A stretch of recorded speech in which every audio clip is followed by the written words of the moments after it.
Hello mga pangyaw! Kumusta kayo?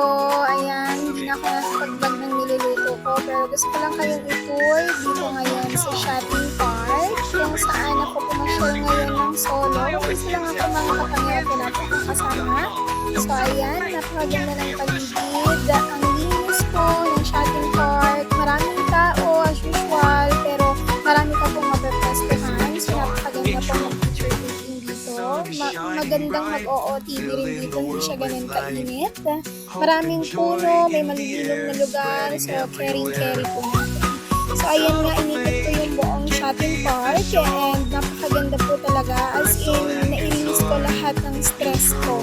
So napakaganda palang magsilo kahit minsan mas maganda na minsan wala kang kasamang kaibigan, yung solo flight ka lang ba? Solo flight? Sabaki sa aeroplano. So ayan nga, maraming mga isto dito, may mga pagong din, sama-sama sila. And then, ayun nga, tuwan-tuwa ako, pinakita ko pa nga yan sa aking Ginakis. So, syempre, after kong magdala, umikot, naghanap ako ng pwesto na kung saan pwede ako tumambay kahit konting oras. So, nakahanap nga ako ng pwestuhan ko, pero mga kapangyo, mga 3 beses akong nakahanap dahil dun sa una kong napuntahan, maraming guyam, which is dito yon.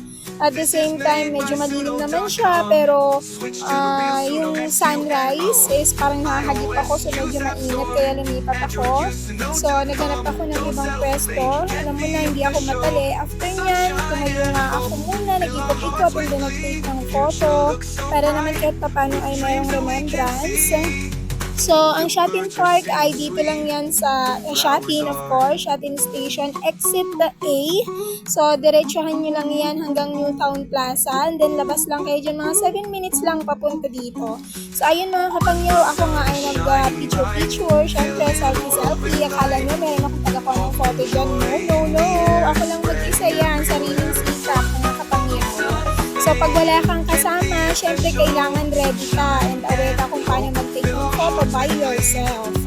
So, ayan nga mga kapangyaw, and hope na gustuhan nyo ang shopping park, and kung sino man ang gustong pumunta dito, ayan, in-inform ko na sa inyo kung paano pumunta dito. So, salamat! Hope to see you again. Bye-bye!